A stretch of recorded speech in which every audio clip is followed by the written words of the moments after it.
Assalamualaikum warahmatullahi wabarakatuh. Masih bersama dengan saya, Anggreta Febriana Putri. Minggu lalu kita sudah belajar tentang ciri-ciri makhluk hidup, pengklasifikasian makhluk hidup, dan klasifikasi 5 kingdom. Nah, hari ini kita akan belajar tentang pengenalan mikroskop. Coba deh kalian perhatikan gambar di samping. Apakah ada yang pernah melihat atau bahkan ada yang pernah menggunakan? Jika belum, gambar tersebut merupakan mikroskop cahaya monokuler atau mikroskop yang memiliki satu lensa okuler. Lensa okuler merupakan lensa yang langsung berhubungan dengan mata pengamat. Jadi, letak lensa okuler ada di bagian paling atas dari mikroskop tersebut. Fungsi mikroskop yaitu mengamati objek yang tidak dapat dilihat mata secara langsung atau bersifat mikroskopis. Nah, contoh sederhananya, jika kita ingin mengamati bagian-bagian dari struktur daun atau sayatan daun. Nah, mustahil kan jika kita melihat dengan mata secara langsung? Pastinya kita membutuhkan mikroskop dalam pengamatannya. Nah, dapat berbagai macam mikroskop ya, yang disesuaikan dengan tujuan penggunaannya. Ada mikroskop cahaya, mikroskop nanobinokuler, mikroskop elektron, dan masih banyak lagi.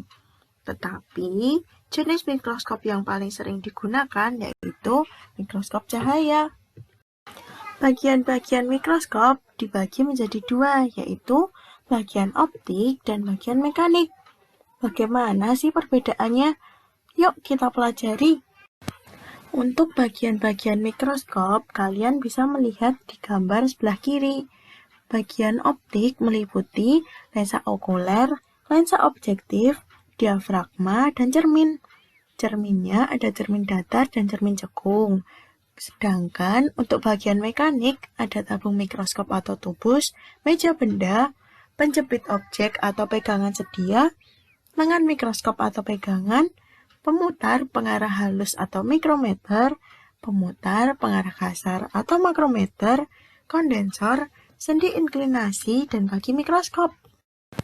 Bagian yang pertama yaitu lensa okuler atau lensa yang berhubungan dengan mata langsung pengintai atau pengamat yang berfungsi untuk memperbesar bayangan objek.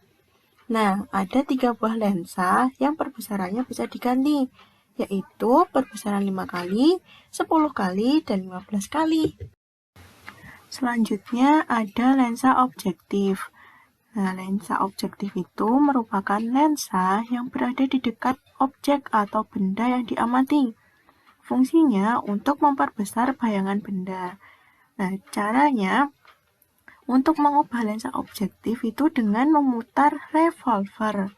Nah, untuk susunan lensa itu biasanya ada 3 atau 4 buah dengan perbesaran masing-masing 4 kali, 10 kali, 45 kali, dan 100 kali. Yang selanjutnya yaitu bagian diafragma yang fungsinya mengatur intensitas cahaya yang masuk ke lensa objektif. Nah, cara mengaturnya itu nanti bisa diubah-ubah berdasarkan porosnya. Kemudian ada cermin datar dan cermin cekung. Cermin berfungsi untuk mengarahkan cahaya pada objek. Cermin datar digunakan ketika cahaya yang dibutuhkan terpenuhi, sedangkan cermin cekung digunakan untuk mengumpulkan cahaya. Kemudian ada tabung mikroskop atau tubus. Fungsinya untuk menghubungkan lensa okuler dan lensa objektif. Selanjutnya ada meja benda sebagai tempat meletakkan objek atau preparat yang diamati. Bagian tengah meja terdapat lubang untuk melewatkan sinar yang diperoleh dari cermin. Lalu ada penjepit objek atau pegangan sedia yang fungsinya menjepit preparat atau objek agar kedudukannya tidak bergeser ketika sedang diamati. Selanjutnya, lengan mikroskop atau pegangan untuk memegang pada saat memindahkan atau membawa mikroskop. Selanjutnya, ada pemutar atau pengarah halus yang biasa disebut mikrometer untuk menggerakkan yaitu menjauhkan atau mendekatkan lensa objektif terhadap preparat secara pelan atau halus. Kemudian, pemutar atau pengarah kasar yang disebut makrometer untuk menggerakkan tubus ke atas dan ke bawah secara cepat. Bagian yang selanjutnya yaitu kondensor. Fungsinya untuk mengumpulkan cahaya yang masuk. Nah, penggunaannya yaitu dengan cara diputar. Lalu ada sendi inklinasi. Fungsinya untuk mengatur sudut atau tegaknya mikroskop. Kemudian kaki mikroskop untuk menyangga atau menopang mikroskop. Pembahasan yang selanjutnya yaitu mengenai langkah-langkah menggunakan mikroskop. Ketika kalian mengambil mikroskop dari tempat penyimpanannya, tangan kanan memegang bagian lengan mikroskop dan tangan kiri memegang alas atau kaki mikroskop. Kemudian, mikroskop diletakkan di tempat yang datar, kering, dan memiliki cahaya yang cukup. Selanjutnya, putar revolver sehingga lensa objektif dengan perbesaran lemah berada pada poros yang sama dengan lensa okuler yang ditandai bunyi klik pada revolver. Ketika kalian melakukan pengamatan, sebaiknya dimulai dengan menggunakan lensa objektif yang perbesarannya paling lemah. Nah, saat objek yang diamati tampak kurang jelas, baru mengubah dengan lensa objektif yang perbesarannya lebih tinggi. Kemudian, pastikan cahaya tampak terang berbentuk bulat. Hal tersebut dapat diperoleh dengan cara sebagai berikut. Yang pertama, atur diafragma untuk mendapatkan cahaya yang terang. Kemudian, atur cermin untuk mendapatkan cahaya yang akan dipantulkan ke diafragma sesuai kondisi ruangan. Nah, pengaturan dilakukan dengan cara melihat lensa okuler, apakah pandangan sudah terang atau jelas.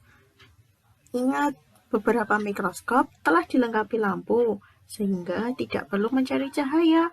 Cukup mengatur posisi diafragma yang sesuai dengan kebutuhan cahaya terang dan lurus dengan lensa okuler dan lensa objektif. Selanjutnya, siapkan preparat atau objek yang akan diamati. Kemudian, letakkan di atas meja. Aturlah agar bagian yang akan diamati tetap di tengah lubang meja preparat. Kemudian, jepitlah preparat itu dengan penjepit objek. Lalu, aturlah fokus untuk memperjelas gambar objek dengan cara sebagai berikut. Putar makrometer secara perlahan sambil dilihat dari lensa okuler. Lalu, putar mikrometer untuk memperjelas bayangan objek. Jika letak preparat belum tepat, kaca objek dapat digeser dengan lengan yang berhubungan dengan penjepit. Setelah preparat terlihat, untuk memperoleh perbesaran kuat, gantilah lensa objektif dengan ukuran 10 kali, 40 kali, atau 100 kali dengan cara memutar revolver hingga bunyi klik. Usahakan agar posisi preparat tidak bergeser. Jika hal ini terjadi, kamu harus mengulangi dari awal. Nah, setelah selesai menggunakan mikroskop, bersihkan mikroskop dan simpan pada tempat penyimpanan. Nah, kalian perlu mengetahui, ketika melakukan pengamatan, hasil perbesarannya harus ditulis ya, dan menggambar preparat yang diamati harus sesuai dengan pengamatan. Nah, misalnya, kalian melakukan pengamatan menggunakan lensa objektif yang perbesarannya 4 kali, dan lensa okuler perbesarannya 10 kali. Maka, perbesaran yang dilakukan dalam pengamatan kalian yaitu 40 kali.